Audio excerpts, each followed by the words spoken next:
नमस्कार दोस्तों, मैं देवेश मिश्रा आप सबका डीजी सलाह क्लास में स्वागत करता हूं। दोस्तों आज के इस वीडियो में हम लोग बात करेंगे लिटरेचर के chapter a letter to God की। अ लेटर टू गॉड ये चैप्टर हमें एक फार्मर के बारे में बताता है जिसका नाम है लेंचो। लेंचो जो मक्के की खेती करता है और मक्के की खेती में सबसे ज़्यादा जरूरी चीज़ होती है सिंचाई, और वो सिंचाई के लिए पूरी तरीके से बरसात पर निर्भर है। पहले तो समय से बरसात नहीं होती है, और जब बरसात होती भी है तो कुछ ऐसा हो जाता है जिसकी वजह से उसकी फसल पूरी तरीके से बर्बाद हो जाती है। और जब उसकी फसल बर्बाद हो जाती है तो मदद के लिए एक लेटर लिखता है, और वो लेटर किसी अथॉरिटी को नहीं लिखता है, ध्यान रखिएगा। वो लेटर किसको लिखता है? वो लेटर लिखता है गॉड को।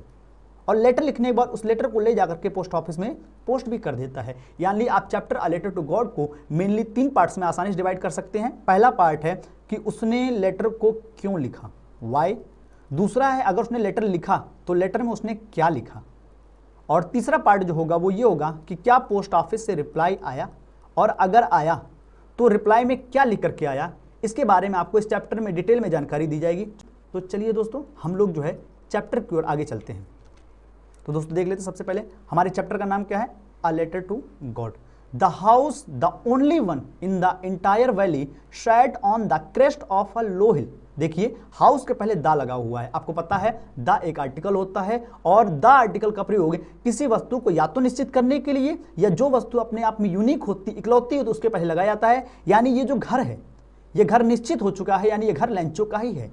दूसरा कॉन्सेप्ट क्या है? देखिए आप जो है 2 हाइफन है, 2 हाइफन के बीच में ये आपका जो कंटेंट लिखा गया है। ग्रामर के अनुसार अगर आप किसी व्यक्ति, वस्तु या स्थान के बारे में आप कुछ एक्स्ट्रा जानकारी देना चाहते हैं, और आप चाहते हैं कि सेंटेंस का स्ट्रक्चर ना बदले, तो आप क्या करते हैं? उस एक्स्ट्रा जानकारी को जिसके बारे में आप देना चाहते हैं उसके बगल में 2 कॉमास या 2 हाइफन के बीच में रख देते हैं। यानी ये जो लिखा हुआ है the only one in the entire valley, ये पूरी जानकारी किसकी है? द हाउस की।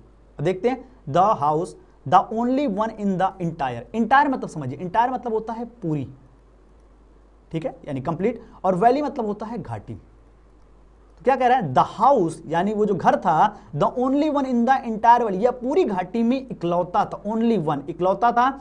Set on the crest of a low hill. Sat वैसे मतलब सैट मतलब बैठना होता है, लेकिन यहां पे हाउस की बात हो रही है, तो हाउस बैठेगा नहीं, हाउस के लिए यहां पर आएगा स्थित, ठीक है। ऑन द क्रेस्ट, अब देखिए क्रेस्ट, क्रेस्ट मतलब आपका होता है चोटी, ठीक है। टॉप मोस्ट जो पोजीशन होती है उसे बोलते हैं क्रेस्ट। तो क्या कह रहा है कि sat on the crest of a low hill. Hill मतलब होता है पहाड़ी। तो क्या कह रहा है कि घर जो था वो स्थित था on the crest of a low hill, यानी छोटी पहाड़ी की चोटी पर यह घर स्थित था। और यह घर जो था ओनली वन, पूरी घाटी का इकलौता घर था। From this height one could see the river and the field of ripe corner dotted with flowers. क्या कह रहा है? फ्रॉम दिस हाइट यानी इस ऊंचाई से वन। देखिए वैसे तो आपने पढ़ा हुआ वन मतलब एक होता है, लेकिन यहां पर वन जो है ये प्रोनाउन के रूप में आया है, और यहां पे वन का मतलब क्या है कि कोई भी। वन का मतलब क्या है यहां पर? कोई भी, ठीक। तो कह रहा है from this side one could see the river, यानी कोई भी सी द रिवर यानी आपकी नदी को देख सकता था। एंड का मतलब है कि कुछ और भी देख सकता था इस ऊंचाई से। क्या देख सकता था? The field of the ripe corn dotted with the flowers. आपका कॉर्न मतलब हमने बता दिया, कॉर्न मतलब होता है मक्का, जिसे आम भाषा में भुट्टा भी कहा जाता है। तो कह रहा है कि फील्ड ऑफ रिप, रिप मतलब होता है पके हुए, और डॉटेड मतलब होता है दानेदार। तो यहां से आप जो है इस ऊंचाई से जो है one could see the river यानी वो नदी देख सकता था, और आपके दानेदार पके हुए भुट्टे को उसके फूलों के साथ देख सकता था। That always promised a good harvest। Harvest मतलब आपका होता है फसल, ये ध्यान रखिएगा। हार्वेस्ट मतलब होता है फसल, ठीक। तो क्या कह रहा है? That always promised a good harvest, जो कि हमेशा, प्रॉमिस मतलब होता है वादा करना, ये वादा करते थे कि एक अच्छी फसल हो रही है। मतलब क्या है? देखिए अभी तक ये कहने का मतलब है कि लेंचो जिस घर में रहता था वो अपनी घाटी में जो है इकलौता था, लेकिन वो एक पहाड़ी की छोटी पहाड़ी थी, उसकी चोटी पर था, और वहां से उस चोटी से वो जो है न केवल नदियों को देख सकता था, बल्कि वहां पर जो उसकी जो खेत में जो फसल लगी हुई थी, और फसल किस चीज की थी? पके हुए जो आपके दानेदार आपके मक्के थे, वो उनके फूलों के साथ उनको वो देख सकता था। डैट ऑलवेज प्रॉमिस, या जो हमेशा वादा करते थे कि अब फसल अच्छी हो रही है। कहते हैं अगर मक्के की फसल में दाने और फूल दोनों सही समय पर आ जाते, इसका मतलब मक्के की फसल अच्छी होने वाली है। आगे क्या कह रहा है कि the only thing the earth needed, the only thing यानी इकलौती वस्तु द अर्थ नीडेड जो पृथ्वी की जरूरत थी, वॉज अ डाउनपोर। डाउनपोर मतलब होता है मूसलाधार वर्षा। डाउनपोर मतलब होता है मूसलाधार वर्षा। तो इकलौती वस्तु जो पृथ्वी की जरूरत थी वो क्या थी? या तो आपकी मूसलाधार वर्षा हो जाए, और एटलीस्ट अ शॉवर। शॉवर मतलब होता है आपका जो है बौछार, तो पृथ्वी की जरूरत क्या थी उस समय, यानी लेंचो की जरूरत क्या थी, वो दोनों की जरूरत, पृथ्वी और लेंचो दोनों की जरूरत थी या तो मूसलाधार वर्षा हो जाए या थोड़ी बहुत छींटे पड़ जाए, ताकि जो फसल आपकी मक्के की मरने कगार पे आ चुकी, सूख चुकी है, वो एक बार फिर से हरी हो जाए। आगे क्या कह रहा है, through out the morning Lencho, देखिए आगे हाइफन लगा हुआ है, who knew his field intimately, फिर हाइफन, यानी ये जो जानकारी who knew his field intimately, ये लेंचो के बारे में क्या कह रहा है, through out the morning, through out मतलब होता है दौरान, सुबह के दौरान जो है Lencho who knew his fields immediately, जो कि अपनी फसल को इंटीमेटली मतलब होता है करीब से, इंटीमेटली मतलब होता है आपका करीब से, ध्यान रखिएगा इस चीज को कि इंटीमेटली मतलब आपका होता है करीब से, तो जो अपनी फसल को बड़ी करीब से जानता था, had done nothing else but see the sky towards the north east, क्या कह रहा है, हैड डन नथिंग, उसने कुछ नहीं किया, एल्स बट, फिर भी, see the sky towards the north east, वो क्या कर रहा था, स्काई मतलब होता है आपका आसमान, टुवर्ड्स मतलब होता है की ओर, और कुछ नहीं कर रहा था, सिर्फ और सिर्फ आसमान की ओर देख रहा था, वो भी किधर, नॉर्थ ईस्ट, उत्तर पूर्व। यानी आपका जो है लेंचो जो अपनी फसल को अच्छी तरीके से जानता था, वो अपनी फसल के लिए कुछ नहीं कर रहा था, बल्कि आपका जो उत्तर पूर्व की ओर जो आसमान था उस ओर देख रहा था, और उस ओर देख करके वो क्या कहता है कि now we are really going to get some water woman, यहाँ वुमेन का मतलब अपनी वाइफ से बात कर रहा है, क्या कह रहा है कि नाउ वी आर, इसको पढ़ेंगे we are really going to get some water, अब वी आर रियली गोइंग, अब हमें मिलने वाला है क्या, सम वाटर, पानी, अब हमें वास्तव में आपका जो है कुछ पानी मिलने वाला है। The women who was preparing supper, supper मतलब होता है रात का खाना, इसी का ध्यान रखिएगा, आपके मॉर्निंग का जो बनता है खाने के लिए उसको हम ब्रेकफास्ट बोलते हैं, जो दोपहर में बनता है उसको लंच बोलते हैं, इसलिए जो रात में बनता है उसको हम क्या बोलते हैं, सपर बोलते हैं। तो replied the women who was preparing supper, वो महिला जो आपका जो है रात का खाना बना रही थी, वो रिप्लाई करती यस गॉड विलिंग, हाँ जैसी भगवान की इच्छा।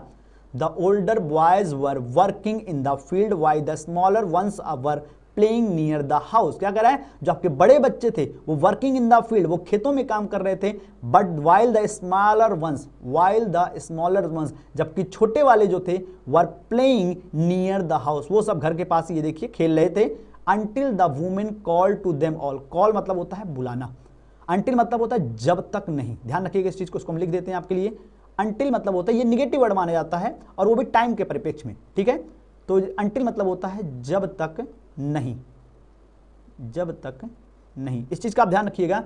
तो क्या कह रहा है कि smaller one were playing near the house until the woman call to them all, आपके छोटे बच्चे जो तो खेल लेते घर के पास, अंटिल जब तक कि उनकी माँ ने उन सबको नहीं बुलाया, देम ऑल का मतलब है सभी को, उन सभी को नहीं बुलाया, कम फॉर डिनर, यानी आज रात के खाने के लिए आप सभी आ जाओ, it was during the meal that, during मतलब होता है दौरान, और ये खाने के दौरान ही था, that just as Lencho has predicted, देखिए कॉमाज है, दो कॉमाज के बीच में आपका रखा हुआ है, तो डैट के बारे में बताया गया है कि आपका जो है खाने के दौरान, जो कि just as Lencho has predicted, जैसा कि लेंचो ने अंदाजा लगाया था, प्रिडिक्ट मतलब होता है अंदाजा लगाना, प्रिडिक्ट मतलब होता है अंदाजा लगाना, वैसे ही क्या हुआ, big drops of rain began to fall, बड़ी बड़ी जो आपकी वर्षा की बूंदें थी वो गिरना शुरू हो गई, यानी बरसात शुरू हो चुकी थी, अभी दोपहर में उसने अंदाजा लगाया था कि हो सकता है नॉर्थ ईस्ट की तरफ देख करके कि हो सकता है कि बारिश हो जाए, और रात को खाना खाते समय तक, रात को खाना खाते समय आपकी जो है बरसात शुरू हो गई। आगे क्या कह रहा है, in the north east huge mountains of clouds could be seen approaching, क्या कह रहा है, इन द नॉर्थ ईस्ट, और जिधर उसने देखा था क्या कह रहा है, उत्तर पूर्व की तरफ से ह्यूज माउंटेन्स ऑफ क्लाउड, आपके बादलों के बड़े बड़े पहाड़, मतलब आपके बहुत विशाल संख्या में जो बादल थे वो could be seen approaching, approaching मतलब होता है पास आना, ठीक है, तो आपके जो है कुड बी सीन, उन्हें जो है पास आते हुए देखा जा सकता है, किसके पास, लेंचो के पास, यानी लेंचो के घर के पास, यानी लेंचो अपने घर से जो है आपके विशाल बादलों को जो है वो अपनी तरफ आता हुआ देख रहा था। विशाल बादल का मतलब है बरसात होने की संभावना और ज्यादा बढ़ चुकी है, और जो बरसात होगी वो काफी ज्यादा मात्रा में होगी। आगे क्या कह रहा है कि the air was fresh and sweet, sweet मतलब यहाँ मीठी नहीं होती, क्योंकि हवा मीठी कैसे होगी, तो यहाँ पे स्वीट का मतलब है सुहावनी, स्वीट का मतलब क्या है यहाँ पर, सुहावनी, इसको हम लिख देंगे सुहावनी, ठीक है, ये ध्यान रखिएगा। तो कह रहा है the air was fresh and sweet, जो आपकी हवा थी वो ताजी थी और साथ ही साथ सुहावनी भी थी। The man went out for no other reason than to have the pleasure of feeling the rain on his body, क्या कह रहा है, the man went out, went मतलब होता है जाना, गो की सेकंड फॉर्म है, और आउट मतलब होता है बाहर, जो व्यक्ति था वो बाहर गया था, नो अदर रीजन, बिना किसी कारण के, than to have the pleasure, pleasure मतलब होता है खुशी या आनंद, और होता है क्या, फीलिंग। फीलिंग मतलब होता है महसूस करने के लिए, और किस चीज को महसूस करना है, रेन ऑन हिज बॉडी, यानी आपका जो है अपने शरीर पर जब वर्षा की बूंदें गिरेंगी उसको महसूस करते हुए जो खुशी महसूस होगी उसके लिए वो बाहर गया था, बाकी किसी और काम के लिए वो बाहर नहीं गया था। ठीक है दोस्तों, यहां तक समझ में आ गया होगा। चलिए अब हम लोग आगे चलते हैं, क्या कह रहा है, एंड व्हेन ही रिटर्न, और जब वो वापस आए, ही एक्सक्लेम्ड। एक्सक्लेम्ड मतलब होता है कहना, एक्सक्लेम्ड मतलब क्या होता है, कहना, दीज आर नॉट, इसको पढ़ेंगे are not rain drops falling from the sky, और आके कहता है कि ये जो आपके रेन ड्रॉप, बारिश की बूंदे हैं, ये जो आसमान से गिर रही हैं, दे आर न्यू कॉइंस, ये नए सिक्के हैं। कैसे, सिक्के नहीं गिर रहे, समझिएगा पहले बात को, इसने तुलना करी है नए सिक्कों जैसे हैं, क्योंकि जब आपकी वर्षा अच्छी होगी तो फसल अच्छी होगी, और जब फसल अच्छी होगी इसका मतलब है कि इसको जो है बाजार में उसके बदले ज़्यादा अच्छी क्वालिटी के पैसे मिलेंगे। जब फसल अच्छी होगी तो इसका मतलब है इसको बाजार में अपनी फसल के बदले अच्छा खासा मुनाफा होगा, अच्छा खासा पैसा मिलेगा। इसीलिए वो कह रहा है कि बरसात जो हो रही है, बरसात जो है बारिश की बूंदे नहीं है, बल्कि क्या है, ये आपके जो है सिक्के हैं। और देखिए तुलना भी क्या की गई है, the big drops are 10 cent pieces, आपकी बड़ी बूंदे जो है वो 10 सेंट के सिक्के हैं, and the little ones are 5, और जो छोटी बूंदे हैं वो आपके जो है कितने हैं, 5 सेंट के। ठीक, आगे क्या कह रहा है, with a satisfied expression. Satisfied मतलब होता है संतुष्टि, सेटिस्फाइड मतलब होता है संतुष्टि, ठीक है। और एक्सप्रेशन, ठीक, क्या, अगर एक्सप्रेशन मतलब होता है भावना या भाव, यहां पर इसका मतलब है भाव।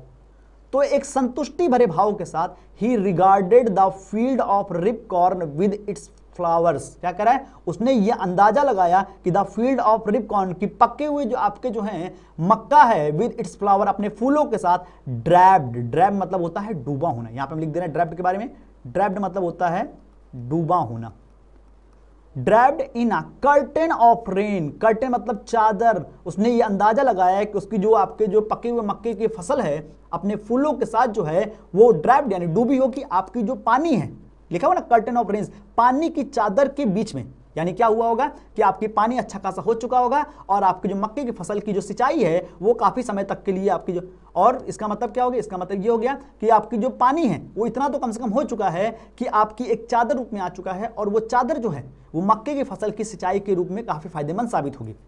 आगे क्या कह रहा है, but suddenly strong wind began to blow, began to का मतलब होता है शुरू होना, तभी अचानक से एक आपकी जो है तेज हवा, अब एक तेज हवा नहीं हो, क्या हो जाएगी, तभी तेज हवा जो है बिगेन टू ब्लो, ब्लो मतलब होता है बहना। एक चीज याद रखिएगा दोस्तों, जब भी वाटर होता है, वाटर अगर बहेगा तो उसके लिए हम लोग लगाते हैं फ्लो, और अगर आपकी एयर, अगर आपकी हवा बहेगी तो उसके लिए हम लोग लगाते हैं ब्लो, ठीक है, इस चीज का ध्यान रखिएगा। तो इसलिए यहां पे लिखा हुआ है कि a strong wind began to blow, इसलिए आपका क्या हुआ कि अचानक से आपकी तेज हवा जो बहना शुरू हो जाती, and along with the rain very large hail stones, hail stones का मतलब होता है ओले, और फिर अलोंग विद का मतलब होता है साथ साथ, और किसके साथ साथ, रेन यानी बरसात के साथ साथ जो है वो बड़े बड़े ओले गिरना शुरू हो गए, लिखा हुआ ना कि बिगेन टू फॉल, आपके ओले गिरना शुरू हो गए।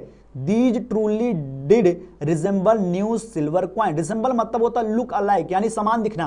तो क्या कह रहा है कि these truly, अब ये जो गिर रहे थे वो क्या थे, नए सिल्वर क्वाइन जैसे दिख रहे थे। समझिए अभी तक जो बरसात हो रही है उसमें बड़ी बूंदों की और छोटी बूंदों की तुलना उसने कहा कि ये उसके जैसे दिख रहे हैं, लेकिन अब जब ओले गिर रहे हैं तो ओले आप जानते हैं वो सफेद कलर के होते हैं, तो ओले जो हैं वो वाकई में अब दिख रहे हैं कि हाँ ये सब आपके सिल्वर के क्वाइन हैं। द बॉयज, देखिए बॉयज के आगे लग गया द, यानी लड़कों को निश्चित कर दिया, कौन से लड़के, लैंचो के जो लड़के थे। फिर देखिए exposing themselves to the rain, दो कॉमास के बीच में, ग्रामर के दो आपके रूल लगातार चल रहे हैं अभी तक के पैसेज में, वो क्या चल रहे हैं, पहला अगर किसी आपका व्यक्ति वस्तु या स्थान के बारे में कोई जानकारी देनी है तो उन्हें दो कॉमास या दो हाइफन के बीच में लगा सकते हैं, और दूसरा अगर किसी आपका जो है नाउन के पहले दा लग जा रहा है इसका मतलब वो अपने आप में निश्चित है या अपने आप में यूनिक है, ठीक है। तो इसे लिखा हुआ द बॉय यानी वो लड़के exposing themselves to the rain, वैसे एक्सपोजिंग मतलब होता है प्रकट करना, लेकिन यहां पर मतलब है आपका जो है उजागर होना, ठीक है। तो लड़के जो थे उन्होंने खुद को जब बरसात में उजागर कर दिया, उजागर करने मतलब क्या हुआ कि जैसे बारिश शुरू हो गई वो लोग आपका जो है जैसे बारिश शुरू हो गई सभी के सभी जो है बारिश में आ गए और नहाने के लिए तैयार हो गए। आपके साथ भी होता होगा कि जब बरसात होती है काफी लंबे समय के बाद तो आप भी वर्षा का एंजॉयमेंट लेने के लिए, वर्षा को एंजॉय करने के लिए आप जो है बाहर आते हैं और आप जो है अपने आप को एक्सपोज यानी क्या करते हैं, आपको खुले आसमान के नीचे रख देते हैं, यानी आप खुले आसमान के नीचे वर्षा को एंजॉय करते हैं। क्या कह रहा है, These truly did resemble new silver kind. अब ये वाकई में जो है ये दिख रहे थे. The boys exposing themselves to the rain. The boys, देखिए boys के पहले दा लगा हुआ, इसका मतलब क्या है कि ये लड़के निश्चित हो गए, और निश्चित होने मतलब क्या, ये लड़के लैंचो के ही हैं. दूसरा, कॉमास के बगल में देखिए आपका फिर लिखा हुआ, दो कॉमास के बीच में लिखा हुआ, ये लड़कों के बारे में बता रहा है कि लड़के जो खुद को, एक्सपोजिंग मतलब होता है प्रकट करना, themselves to the rain, जो खुद को बरसात में जो अपने आप को प्रकट कर रहे थे, अपने आप को जो है क्या कर रहे थे, उजागर कर रहे थे, यानी बरसात में जो नहा रहे थे. Ran out to collect the frozen pearls. Frozen मतलब आपका होता है जमे हुए, देखिए फ्रोजन मतलब आपका होता है जमे हुए, और पल्स मतलब होता है मोती. दोस्तों आपने देखा होगा जब आपके जो है ओले गिरते हैं तो ओले के जो होते हैं टुकड़े वो काफी ज्यादा सफेद होते हैं, ऐसा लगता है जैसे मोती जमीन पर बिखेर दिए गए हों. तो यही हुआ है कि जो अभी तक बरसात में नहा रहे थे उन लोगों ने दौड़ करके जो उन जो है जमे हुए आपके मोतियों को इकट्ठा करना शुरू कर दिया. चलिए दोस्तों अब हम आगे चलते हैं. आगे क्या कह रहा है, इट इज, देखिए इसका मतलब है it is really getting bad now. अब ये वाकई में बुरा होता जा रहा है. एक्सक्लेम द मैन, देखिए मैन के पहले फिर दा, इसका मतलब व्यक्ति निश्चित, यानी लेंचो के बारे में बात हो रही है. लेंचो ने कहा कि अब ये वाकई में बुरा होता जा रहा है. I hope it passes quickly. Quickly मतलब होता है जल्दी से. मैं उम्मीद करता हूं, इट मतलब आपकी जो है ओले गिर रहे हैं जो उसके लिए निर्जीव के लिए आया हुआ है, यानी ये जो है जल्दी ही गुजर जाएगा. It did not pass quickly, लेकिन ये जल्दी गुजरता नहीं है. कोई जरूरी थोड़ी है जो उम्मीद करें वो आपका सही साबित हो जाए. कभी वो सही साबित हो जाती है और कभी वो सही साबित नहीं होती. जैसे लेंचो ने उम्मीद करी थी कि आज शाम तक बरसात हो जाएगी, उसकी बात सही साबित हो गई कि लेंचो की कहने के अनुसार आपकी जो शाम तक बरसात हो गई. लेकिन अब लेंचो उम्मीद कर रहा है कि जल्दी आपके ओले गिरना बंद हो जाएंगे, लेकिन ये उम्मीद आपकी जो है सही साबित नहीं हुई. उसकी क्या कह रहा है आगे, for an hour the hell rained on the house, the garden, the hillside, the cornfield, on the whole valley. क्या कह रहा है कि for an hour, लगभग 1 घंटों तक the hail, hail stone का शॉर्ट फॉर्म में क्या लगाया हुआ है, hill. तो क्या कह रहा है कि for an hour the hail rained on the house. अगले 1 घंटों तक जो आपके ओले थे वो आपके बरसते रहे. कहां पर देखिएगा लिखा हुआ है the house, घर पर बरसते रहे. और हाउस कौन सा, the house, यानी जिस घर में लेंचो रहता है वहां पर, क्योंकि पूरी घाटी में और कोई घर ही नहीं है तो आपके घर पे गिरते रहे. द गार्डन, देखिए गार्डन के पहले भी था, यानी गार्डन फिक्स किसका, लेंचो का, यानी वहां गार्डन में भी बरसते रहे. द हिल साइड, उस पहाड़ी क्षेत्र में भी बरसते रहे. एंड द कॉर्नफील्ड, और मक्के की फसल जहां हो रही थी यानी मक्के की खेत में भी वो बरसते रहे. ऑन द होल वैली, यहां तक कि पूरी घाटी में वो बरसते रहे. The field was white as if covered with salt. The field was white का मतलब क्या हो गया कि जो आपकी जमीन थी पूरी तरीके से सफेद हो चुकी थी. एज इफ का मतलब होता है जैसे, कवर्ड विथ सॉल्ट जैसे किसी नमक से जो क्या कर दिया गया, उसे ढक दिया गया, यानी जो पूरी जमीन थी वो इतनी सफेद हो चुकी जैसे पूरी जमीन पर नमक को फैला दिया गया हो. Not a leaf remained on the trees. क्या कह रहा है, नॉट अ लीफ, एक भी जो पत्ती थी, रिमेन्ड मतलब होता है बचना, ठीक है, एक भी पत्ती जो है वो आपके पेड़ पर नहीं बची थी. The corn was totally destroyed. जो आपकी जो मक्के की फसल थी पूरी तरीके से डिस्ट्रॉयड मतलब होता है बर्बाद होने. एक मिनट आपको दिखाते हैं लिख करके. इसको अगर हम कहते हैं, ये पे ले लेते हैं, देखिए यहां पर लिखा हुआ है डिस्ट्रॉयड. डिस्ट्रॉयड मतलब होता है बर्बाद होना. तो मक्के की जो पूरी फसल थी बर्बाद हो चुकी थी. The flowers were gone from the plants, और जो फूल थे वो गॉन मतलब जाना, वो जा चुके थे कहां से, प्लांट यानी आपका पौधों से. Lencho's soul was filled with sadness. Lencho's soul, देखिए यहां पे ग्रामर का रूल, लेंचोज यानी लेंचो के बाद एपोस्ट्रोफियस. एपोस्ट्रोफियस क्या बताता है कि आपका जो नाउन है उसका दूसरे व्यक्ति या वस्तु से या किसी भी चीज से, जो आपका नाउन उसका अगर किसी वस्तु से किसी व्यक्ति से अगर संबंध होता है तो वहां पर एपोस्ट्रोफी का प्रयोग करते हैं. इसलिए लेंचो सोल का मतलब लेंचो की आत्मा. आत्मा का संबंध किससे है, लेंचो से. तो इसीलिए दोस्तों कहते हैं कि जो लिटरेचर होता है वो ग्रामर का क्या होता है, प्रैक्टिकल वर्जन होता है, ग्रामर का अप्लाइड फॉर्म होता है. और ग्रामर में हम रूल्स को पढ़ते हैं और लिटरेचर में उन रूल्स को हमें आइडेंटिफाई करना होता है. ठीक है, तो क्या कह रहा है कि Lencho soul was filled with sadness. Sadness मतलब होता है उदासी. ठीक, तो लेंचो की जो आत्मा थी, फील्ड मतलब होता भर जाना, वो उदासी से पूरी तरीके से भर चुकी थी. When the storm has passed. Storm मतलब होता है तूफान, और जब तूफान गुजर गया, स्टॉर्म मतलब होता है तूफान, पास्ट मतलब होता है गुजरना, जब गुजर गया. He stood in the middle of the field. तब वो जा करके, स्टूड मतलब होता है खड़े होना, इन द मिडिल मतलब होता है बीच में, वो अपनी फसल के बीच में, यानी फसल नहीं बल्कि क्या लिखा, फील्ड यानी खेत के बीच में. यही ध्यान रखिएगा क्या लिखा हुआ है यहाँ पे देखिएगा, he stood in the middle of the field. वो अपने, स्टूड मतलब होता है खड़े होना और मिडिल मतलब होता है बीच में, फील्ड मतलब होता है खेत के, अपने खेत के बीच में जाके खड़ा होता है. And said to his son, और अपने बेटों से क्या कहता है, a plague of locust would have left more than this. Plague, देखिए हम यहाँ पे लिख दे रहे हैं प्लेग। प्लेग, प्लेग मतलब होता है झुंड, PLAGUE, प्लेग मतलब होता है झुंड। और लोकस्ट, लोकस्ट मतलब आपका होता है टिड्डे, LOCUST, लोकस्ट मतलब होता है टिड्डे, लोकस्ट मतलब होता है, इसके साथ एस भी लगेगा, प्लूरल फॉर्म है, ठीक है। तो क्या कह रहा है, अ प्लेग ऑफ लोकस्ट, यानी टिड्डों का जो झुंड होता है वुड हैव लेफ्ट, लेफ्ट मतलब होता है छोड़ना या बचाना, मोर देन दिस, तो आपका अगर टिड्डों का झुंड आता तो वो भी इससे ज्यादा छोड़ जाता, मतलब टिड्डों का झुंड जो है, मतलब टिड्डों का जो झुंड है वो हो सकता है कि 80% खा लेता लेकिन 20% तो फसल को छोड़ देता। इस ओले ने तो पूरी फसल को जो 100% बर्बाद कर दिया है। The hail has left nothing, इन ओलों ने तो कुछ भी नहीं छोड़ा, 0%। This year we will have no corn, और इस साल हमें बिल्कुल भी मक्का मिलने वाला नहीं है। देखिए लंच उदास हो चुका है, ठीक है। That night was a sorrowful one, ठीक, सोरोफुल मतलब होता है दुख भरी, ठीक है, सोरोफुल मतलब है, तो कह रहा है कि ये रात जो थी ये दुख भरी रात थी, है ना। All our work for nothing, देखिए इन्वर्टेड कॉम लिखा हो, यानी इसको कहा है, और किसने कहा है, लेंचो ने। ऑल आवर वर्क, हमारा सभी काम जो था, फॉर नथिंग, वो उससे कुछ भी रिजल्ट नहीं निकला, यानी जो पूरे साल भर हमने मेहनत करी उसका कोई भी परिणाम हमको नहीं मिला है। किसान साल भर मेहनत करता है और फिर प्राकृतिक आपदा आ जाती है, और आपदा आने के बाद उसकी पूरी मेहनत जो है वो बेकार हो जाती है। फिर इन्वर्टेड कॉम देखें, there is no one who can help us, क्या कह रहा है, देयर इज नो वन, इसको पढ़ेंगे there is no one who can help us, कोई भी ऐसा नहीं है जो हमारी मदद कर सके। देखिए लेंचो की लाइफ में पहली प्रॉब्लम तो ये है कि उसकी फसल पूरी तरीके से बर्बाद हो चुकी है। दूसरी प्रॉब्लम क्या है कि उसकी मदद करने वाला भी कोई नहीं है, इसलिए वो क्या रिजल्ट निकालता है कि we will all go hungry this year, हम सभी, वी विल, वैसे तो वी के साथ सेल लगता है, लेकिन यहाँ पे वी विल, जब आप किसी चीज को एकदम कन्विक्शन के साथ कहते हैं, एकदम आप भरोसे के साथ कहते हैं, तो वो आपका चेंज हो जाता है, वी के साथ विल लग जाएगा। तो we will all go hungry this, हम सभी जो है इस पूरे साल जो भूखे रहने वाले हैं। यानी अब लेंचो उदास हो चुका है क्योंकि खाने का इकलौता माध्यम उसके पास क्या थे, उसके मक्के के खेत ही थे, जिनके जरिए आप जो है कुछ अपना जो है खाने का इंतजाम करता था और अपनी रोजी रोटी का भी इंतजाम करता था। आगे क्या है, but in the hearts of all who lived in that solitary house in the middle of the valley there was a single hope, क्या कह रहा है, but in the hearts of all, but in the hearts of all, hearts मतलब होता है दिल, लेकिन सभी के दिल में, who lived in that solitary house, solitary मतलब होता है अकेला, देखिएगा सॉलिटरी मतलब क्या होता है, अकेला, ठीक, और सॉलिटरी हाउस मतलब अकेला घर, यानी आपका जो है सभी के दिल में, जो इस अकेले घर में रहते थे, in the middle of the valley, जो कि घाटी के बीचों बीच था, there was a single hope, उन सभी के दिल में, यानी पूरे फैमिली मेंबर्स के दिल में केवल, यानी पूरे फैमिली मेंबर्स के दिल में केवल एक ही उम्मीद थी, और वो उम्मीद क्या थी, हेल्प फ्रॉम गॉड, क्या, कि भगवान से मदद की। डोंट बी, इसको जरा रिपीट करना पड़ेगा, क्या कह रहा है, don't be so upset even though this seem like a total loss, क्या कह रहा है, don't be, don't, do not इसको शॉर्ट फॉर्म है, डोंट बी सो अपसेट, इतने ज्यादा परेशान मत हो, अपसेट मतलब होता है परेशान होना, इवन दो, हालांकि, इवन दो का मतलब होता है हालांकि, हालांकि,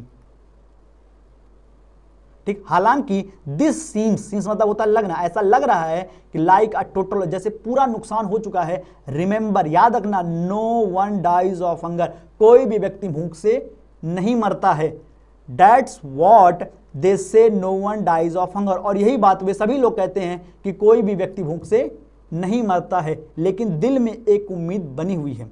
आप जानते हैं कि भले हम कितना भी कह दें कुछ भी बुरा नहीं हुआ, विश्वास रखो, बुरे पलों में अच्छा विश्वास रखो, खुद पे भरोसा रखो, भगवान पे भरोसा रखो, लेकिन एक ऐसा क्षण आ जाता है जब आपका विश्वास डगमगाने लगता है। तो दोस्तों आज के इस पूरे लेक्चर में हमने जाना कि लेंचो को लेटर लिखने की जरूरत महसूस क्यों हुई। चलिए दोस्तों अब हम देखते हैं इस चैप्टर से रिलेटेड कुछ शॉर्ट क्वेश्चन जो बन सकते हैं, वो कुछ इस तरीके के हैं। जैसे आपका पहला शॉर्ट क्वेश्चन है, why was Lencho so alone in his society, वो अपना लेंचो जो है वो अपनी सोसाइटी में अकेला क्यों है, and where did he live, और वो वहां पे कहां रहता था। ठीक है, आपको पता है कि लेंचो अकेला क्यों था, क्योंकि आपका जो है इसका जवाब आपको लिखना, मैं आपको नहीं बताऊंगा। ठीक है, दूसरा क्या है, what was the only hope for his field, उसके खेत के लिए इकलौती उम्मीद क्या थी। और तीसरा क्वेश्चन है, why did Lencho so happy, और लेंचो इतना खुश क्यों था। दोस्तों इस तरीके कई सारे क्वेश्चन बन सकते हैं, लेकिन एग्जाम्पल के तौर पे हमने आपको 3 क्वेश्चन बता दिए हैं, इन सब का आंसर लिख दीजिएगा। और अगर ये चैप्टर का पहला पार्ट आपको समझ में आया है तो दोस्तों इसको कमेंट बॉक्स में यस सर लिखना बिल्कुल ना भूलिएगा। और वीडियो पसंद आई हो तो वीडियो को लाइक करिएगा, अपने दोस्तों में शेयर करिएगा और चैनल को सब्सक्राइब करना बिल्कुल ना भूलिएगा। धन्यवाद।